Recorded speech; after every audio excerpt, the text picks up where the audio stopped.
sudah ada di negeri ini. Kita sudah di negeri dongeng milik Nirmala dan iya, cari mic-nya. Ah, di mana? Wah, aku menemukan sesuatu. Wah, Akhirnya aku bisa berbicara pada kalian.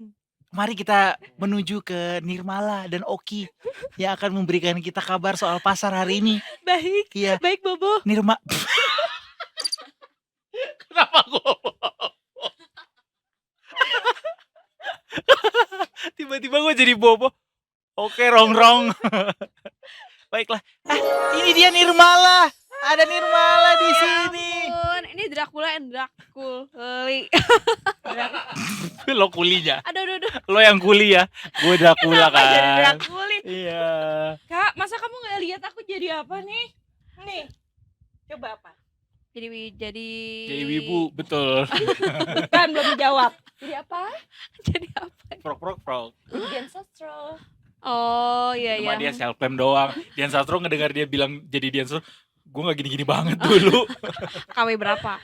Nirmala mana Okinya? Nggak tahu. Okinya di situ. Okinya. Sini dong, Oki. Sini, temenin.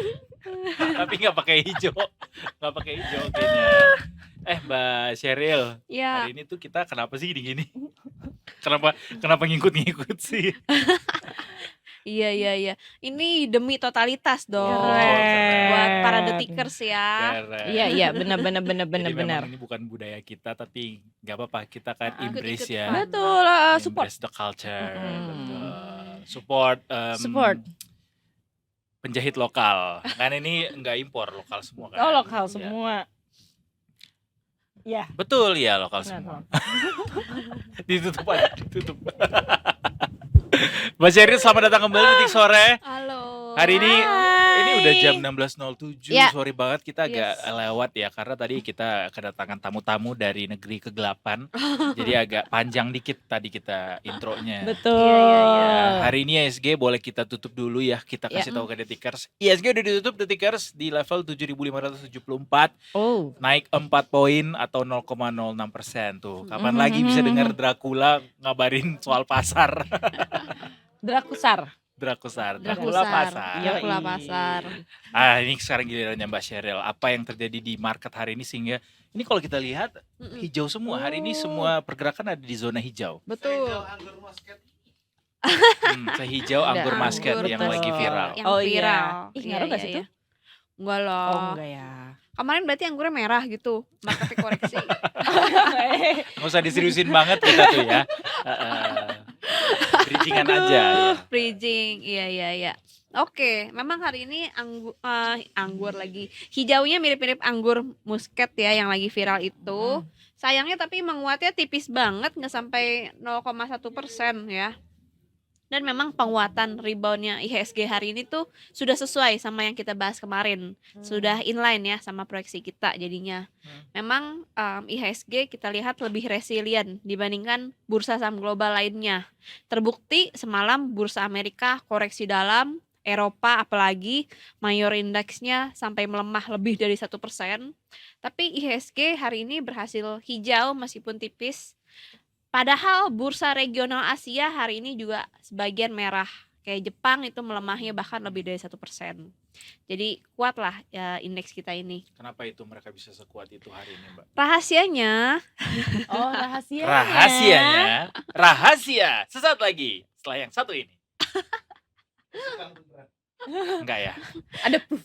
iya. ya. Enggak ada bunyinya. Enggak, dia sekarang udah lupa. Oh, Udah nggak pakai bunyi. Coba lagi dong rahasianya. Rahasianya.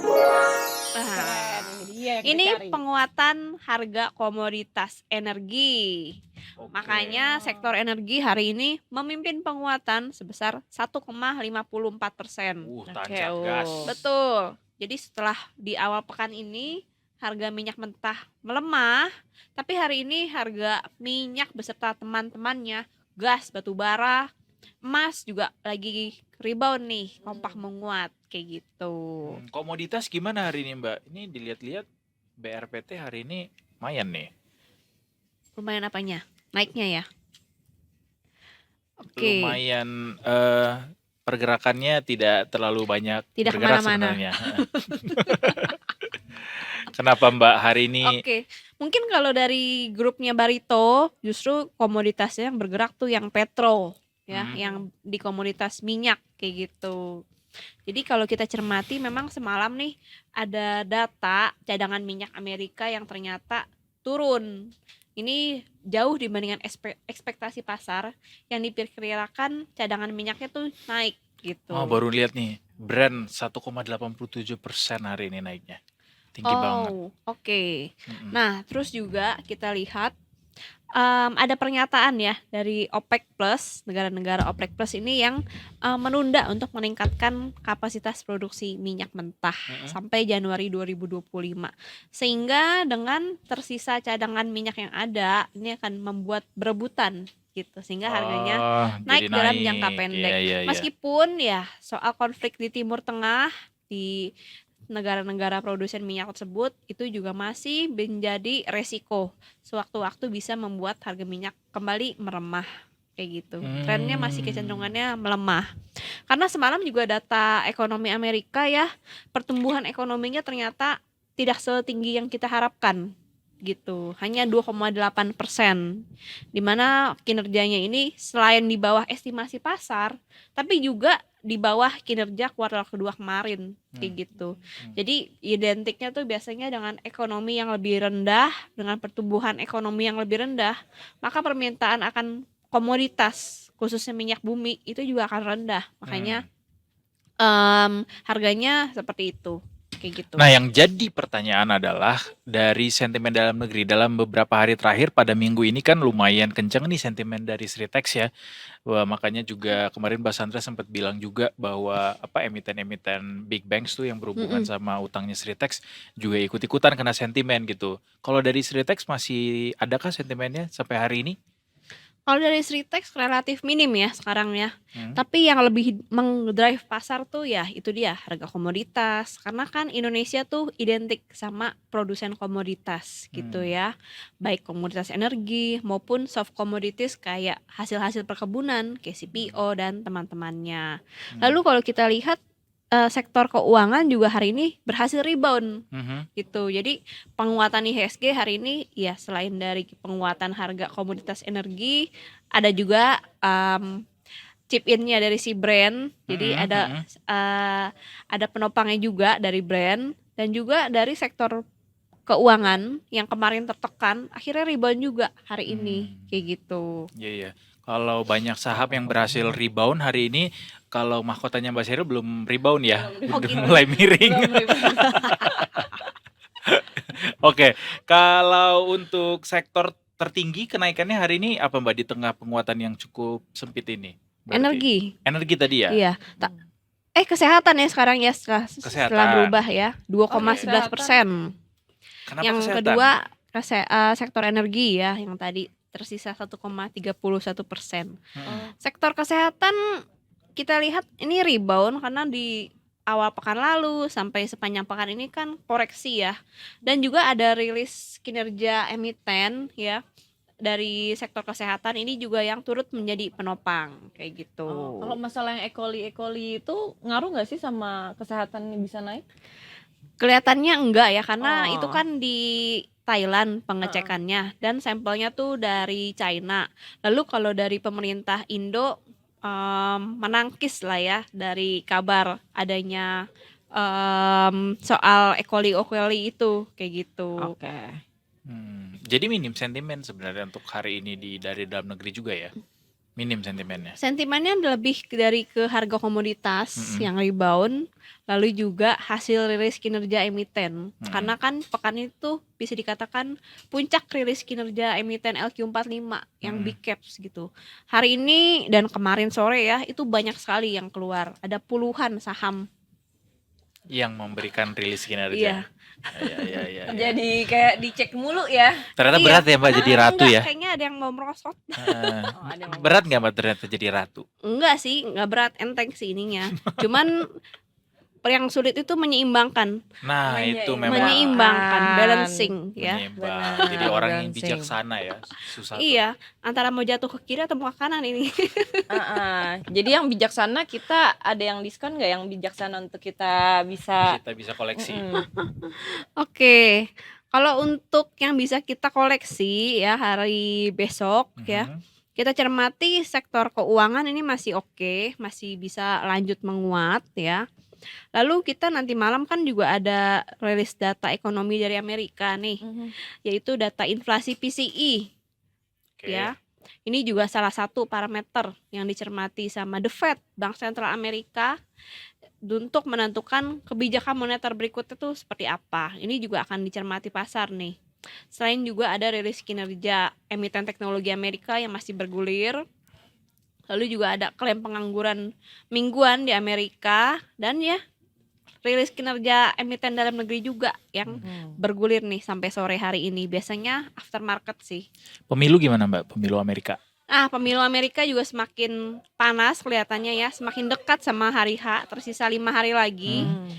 Tapi kalau kita cermati, meskipun sejauh ini surveinya Donald Trump nih yang kelihatannya menang, tapi kita lihat kondisi bisa saja terjadi dalam waktu yang singkat perubahannya gitu. Jadi kita wait and see aja ya. Tapi kalau memang Donald Trump yang menang, memang bursa Amerika bisa kembali rally sih. Sentimennya bisa positif. Meskipun di sisi lain banyak yang melihat potensi resesi semakin besar kalau misalnya si Trump yang menang. Kayak gitu. Tapi kalau dari Haris memang untuk bursa saham nggak terlalu euforia seperti Trump. Tapi kalau untuk pertumbuhan kita lihat akan lebih smooth gitu ya. Jadi kita Lebih kecil maksudnya semut ya. nggak sebombastis Trump lah ya, kayak gitu. Tapi kalau kita lihat sebenarnya valuasi bursa Amerika tuh juga sudah pada mahal-mahal banget ya dibandingkan bursa kita. Apalagi kenaikannya secara year to date tuh dia kan all time high terus ya bursa Amerika. Nah itu sudah sekian puluh % secara year to date indeks-indeks utamanya kayak Dow Jones, S&P 500, Nasdaq apalagi gitu ya. Jadi itu sudah sangat riskan untuk terjadi profit taking kalau di bursa Amerika gitu ya. Mau siapapun presidennya kalau valuasi udah terlalu mahal, harga udah terlanjur tinggi, ibaratnya nih Mas Edo atau Mbaknya punya saham sudah naik 20-30% hanya dari awal tahun doang. Apa iya sih nggak mau dijual, nggak tergiur dijual untuk belanja atau untuk healing kemana gitu loh. Menarik. Jadi buat yang punya portofolio saham dicek-cek lagi apakah sahamnya sudah cukup matang gitu untuk dijual. Betul Jangan sampai banget. lupa ya Mbak Sheryl ya. Jangan sampai gosong, udah naik lupa dijual turun lagi. Iya, pernah nggak Mbak ngalamin kayak gitu? Sering nggak dengar cerita-cerita orang yang lupa? Sering banget itu dengar cerita-cerita seperti itu. Alasannya apa biasanya mereka sampai lupa gitu untuk apakah karena greedy menunggu kayak bisa kali ini naik dikit lagi atau memang simply karena lupa aja? Yang pertama bisa juga karena lupa ya. Yang kedua karena wah bisa naik lagi nih, harusnya nih bisa dikit lagi. Apalagi baru beli bentar udah naik sekian puluh % atau sekian persen dalam jangka waktu yang pendek. Apalagi kalau gue hold lebih lama lagi nih, Kayak bisa sayang nih kalau bisa misalnya beggar sekarang nih. Iya. Gitu. Tapi kan kata orang juga suruh lupain aja. hal-hal yang sudah Ya, berlalu. kayak udah kita udah koleksi lupain siapa tahu Itu kalau invest. Kalau jangka panjang iya bisa. Itu kalau invest. Tapi kalau trading berbeda. Kalau trading nggak, prinsipnya berbeda sama invest. Invest kan buy and hold ya, udah nggak usah dijual-jual, ditimbun saja sampai nanti pensiun. Betul. Gitu. Tapi segelintir ada juga ya yang menerapkan seperti itu, buy, hold, lalu udah nggak usah dibuka-buka lagi. Tau-taunya begitu dibuka sahamnya udah delisting. Atau udah di ini ya, udah Suspend. dibekukan bahkan. Iya. Jadi kalau dari saya pribadi kurang setuju sih beli sudah lupa. Enggak, kalau saya lebih setuju beli setahap-setahap. Misalnya kalau untuk invest ya, Pantau. Ini mungkin bagi teman-teman yang waktunya minim tapi tetap mau jadi investor. Misalnya sibuk nih, entah sibuk bisnis atau bekerja 9 to 5 kayak gitu ya. Sibuk pacaran. Ya sibuk Bisa. apapun lah, Hmm. sibuk apapun lah ya. Iya. Nah, itu bisa cocok tuh jadi investor kayak gitu, buy and hold. Tapi bukan berarti sama sekali nggak dibuka-buka. Perlu juga Tetap dicek dipantau, minimal sebulan sekali kayak gitu. Oh, sebulan sekali ngecek. Benar. Kecuali memang mau sedekah ya buat orang-orang, nggak apa-apa. Duitnya Jangan dong, duitnya jangan. banyak, pengen kayak nggak apa-apa ini duit ini untuk market aja. Jangan, mending Oh, buat ya kita udah aja ya nggak sih? gitu. Boleh nggak? Ini ada loh satu yang butuh. Tapi harus tetap effort gitu, Betul. kalian harus lihat-lihat itu. Iya iya. Makanya iya. kata Mbak Sheryl juga kan itu harus tetap dipantau, makanya harus Iya. terus perhatikan juga pergerakan pasar kayak Mm-mm. pantengin detik sore. Betul. Benar, setuju banget tuh. Hah, seru sih. Nggak sabar besok deh jadinya. Iya. Ada apa sih besok? Besok kan hari Jumat. Oh, iya. Oh, Iya Happy kan? weekend. Hari Mau kemana terakhir sih? soalnya kan. sebelum mengakhiri pekan ini. Oh iya, Akhirnya awal pekan. November Awal juga. November, Kita tanggal akan memasuki 1. musim dingin ya kan? Iya, dan teman-teman. bulan yang baru. Siapa Ah. tahu kan ada perubahan-perubahan nih Betul, yang betul. kayak wow, cuan nih. Besok gitu udah kan. ganti outfit juga kan, udah pakai shawl, Bener pakai ya. coat, Iya, besok ya. iya kan? Besok kita ya, Ah, kayak besok gitu udah ya. mulai turun salju tadi BMKG Ah. bilang begitu. Anyway, terima kasih banyak Mbak Sheryl. Makasih, Mas. Terima kasih banyak ya Mbak Sheryl ya. Happy Halloween anyway. Happy Halloween. Iya. Candy-nya mana? Trick or treats. Treats dong. Mana? Permennya mana? Dia minta treats. Ada. Permen yang rasa bon cabe mana? Sini. Adanya thread sini kucing. Terus anabul. Nanti ya abis ini kita main, kita nanti muter. Oke. Kita muter ya. Kita Pakai kayak gini ya. Tanya-tanyain ya. Terima Oke, kasih sekali lagi Mbak terima Sheryl dan kasih. terima kasih Detikers sudah mau Yes. mantengin market review. Tapi jangan kemana-mana, habis ini kita masih punya segmen editorial review. Yay, kita bakalan ngomongin yang heboh-heboh nih racun di buah import itu. Oh iya benar. Penasaran Soalnya kan? lagi happening banyak orang mengkonsumsi buah itu kan. Iya, betul. Makanya gue salah satunya soalnya. Oh, oke. Menarik. Oke, jadi nanti ya. Habis ini. Jangan Tetap kemana-mana Detikers. Stay tuned. We'll be right back after the break. Tetap di Detik Sore.